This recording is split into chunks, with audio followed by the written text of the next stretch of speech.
Bonjour à toutes et à tous, j'espère que vous allez bien et que vous passez une agréable journée. Aujourd'hui, on se retrouve pour une vidéo sur le cinéma. Voilà, c'est la deuxième vidéo des chroniques du cinéma. Alors je sais que ça fait très longtemps que j'ai pas fait une réelle vidéo sur ce sujet, que la première vidéo sur les chroniques du cinéma date de l'année dernière, là, d'il y a un peu plus d'un an, c'est aberrant, je suis désolé. Mais à partir de cette vidéo, il y en aura beaucoup plus sur le cinéma, voilà, sur ce sujet. Et donc aujourd'hui, comme vous l'avez vu au titre, nous allons parler des postes dans le cinéma. Alors oui, c'est très important. Ils sont tous indispensables les uns que les autres. S'il y en a un qui manque, voilà, ça commence à être le bazar, le bordel dans toute l'équipe. Et donc, nous allons commencer tout de suite. Jingle.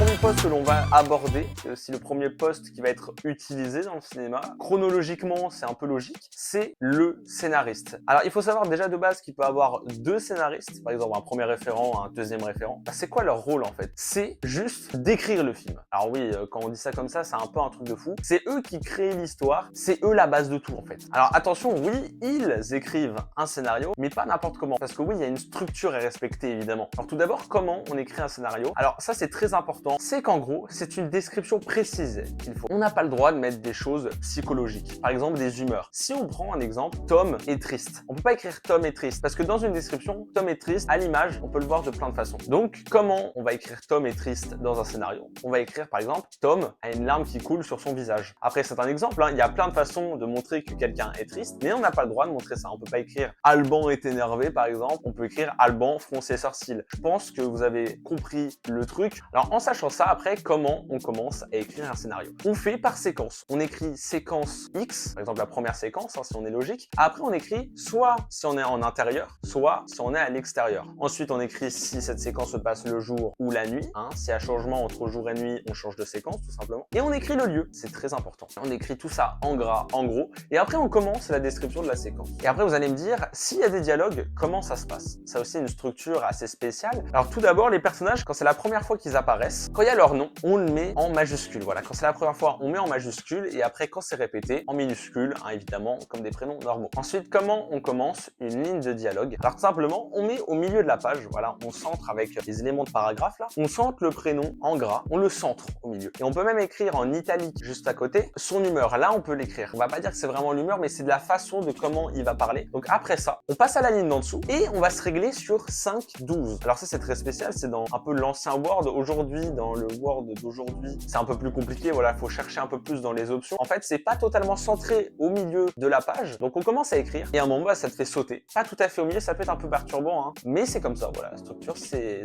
comme ça qu'on fait. Et donc après, on écrit la ligne de dialogue, on retourne à la description, et on continue, tout simplement. Donc voilà, le scénariste, au niveau du poste, ça sera vraiment le poste le plus détaillé de cette vidéo, parce que moi, c'est ce que je veux faire. Pour finir sur ce poste, le scénariste, vraiment, c'est un peu un poste tranquille, c'est qu'en gros, ok, t'écris tout le film, tout dépend de toi. Et après, tu fais un peu rien. C'est les autres postes qui s'en occupent. Tu donnes le scénario, t'es pépouze, t'es tranquille. Il y a juste une petite chose que tu peux faire durant le tournage. C'est par exemple, s'il y a deux référents scénaristes, il y en a un des deux qui va faire le script. Donc, c'est pendant le tournage, c'est quoi? T'as des feuilles, un peu de compte rendu et t'écris ce qui se passe. La numéro de séquence que t'es en train de faire, le plan et le nombre de prises. Et aussi, s'il y a une autre prise, pourquoi celle d'avant, elle était pas bonne, qu'est-ce qui s'est passé? Voilà. Et sinon, le scénariste ne fait que ça. Et on va passer tout de suite au poste de casting. Alors, les responsables casting, qu'est-ce qu'ils doivent faire? Alors, tout simplement, c'est grâce à eux qu'on fait vivre le film parce que sans eux, il n'y a pas d'acteur, il n'y a pas de comédien pour jouer. Donc, tout d'abord, la première chose qu'ils font, c'est de faire une affiche, voilà, de casting qu'on va afficher un peu partout, qu'on peut mettre sur les réseaux. C'est même eux qui peuvent créer un Instagram, un TikTok, tout ce que vous voulez pour faire en fait la pub. Donc, par exemple, on demande une jeune fille de 18 ans pour faire une adolescente. Il n'y a pas besoin de plus de détails. Voilà, il n'y a pas besoin de mettre plus de choses à donner. Les gens savent, ils postulent et c'est génial. C'est eux qui vont dire désolé, on vous a pas retenu, mais merci d'avoir pensé à nous. Voilà, faut toujours être sympathique, hein, évidemment. Et c'est eux qui font aussi le passage des castings. Donc ça, très important. Je pense que je voudrais voir ça un jour, voilà, parce que ça a l'air d'être trop bien. T'envoies un mail aux différents candidats. Oh, on vous a retenu, venez ici à cette date et on vous fait passer le casting. Et ça a l'air d'être vraiment génial. C'est on leur donne une ligne de dialogue du scénario et ils jouent. Et ça, c'est magnifique. Donc au niveau du casting, c'est à peu près tout et on passe au décor. Donc ce du décor, de quoi s'occupe-t-il? Alors tout simplement des accessoires et des lieux de tournage. Ça évidemment, ça se fait pas un peu à la va-vite, ça se fait dans un book nook. Ça va se faire dans un livret répertorié par séquence avec les lieux et aussi les accessoires qui vont devoir être utilisés. Et c'est eux qui vont répertorier ça, qui vont devoir trouver les lieux, l'avoir à temps et avoir les accessoires qui vont devoir apparaître à l'écran. Donc par exemple, on sait qu'il y a un ordinateur sur un bureau. C'est les postes au décor qui vont devoir trouver un ordinateur.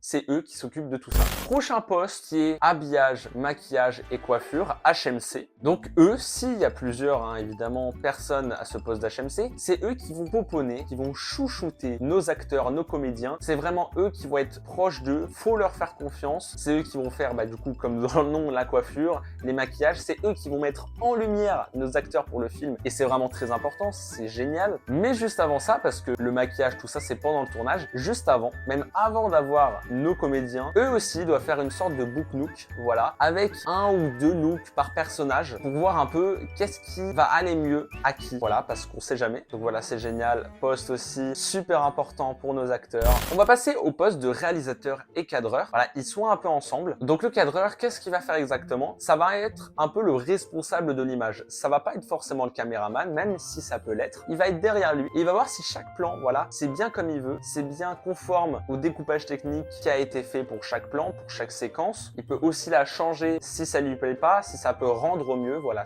c'est lui qui s'occupe en fait de ce qu'on va voir. Et le réalisateur, c'est un peu la personne qui coordonne tout pendant le tournage. Attention, je dis bien pendant le tournage. C'est lui aussi qui fait une chose que tout le monde a envie de faire au moins une fois dans sa vie. C'est le action, le coupé, le attention ça tourne, le silence. Ça c'est incroyable. C'est lui qu'on entend le action, c'est énorme. Voilà, c'est lui qui fait ça. Et on va passer à l'avant-dernier poste, le poste au son. Donc le poste au son est très important avant le tournage. Donc eux, ils vont recevoir le scénario et ils vont faire aussi un peu une liste des sons qu'on pourra entendre. Donc pendant le tournage, c'est eux aussi qui vont tenir la perche de son et aussi pendant la post-production, donc pendant le montage, c'est eux qui vont rajouter des bruitages s'il y a besoin. Par exemple, si pendant le tournage, on devait entendre une porte qui devait grincer et qu'on n'entendait pas bien, ça se rajoute au montage, tout simplement, ils peuvent le faire. C'est eux qui s'occupent de la musique, aussi des silences, voilà, c'est très important. Donc voilà au niveau du son. On va passer au dernier poste. Et pourquoi il est en dernier? C'est parce que c'est le poste le plus important de tous. Alors je sais que j'ai dit ça pour un peu tout le monde, mais là, c'est vraiment un poste, s'il n'est pas là, ça peut être vite le bazar. Pendant le tournage, avant le tournage, après le tournage, en post-prod, c'est l'assistant réalisateur. Alors l'assistant réalisateur, qu'est-ce qu'il fait? Il s'occupe un peu de tout en fait. Il s'occupe d'un peu tous les postes. En gros, aussi, tout passe par lui. Donc s'il y a un mail qui est destiné au scénariste, il l'a aussi. Au HMC, il l'a aussi. Il peut aussi se permettre de faire beaucoup de choses. Par exemple, allez, on va dire, le décor doit rendre un book look. Voilà, donc la liste des lieux et des accessoires. Il doit rendre ça un certain jour. La veille, l'assistant réalisateur peut lui envoyer un message et lui dire est-ce que ça c'est prêt, est-ce qu'il y a besoin d'aide ou quoi que ce soit. Il doit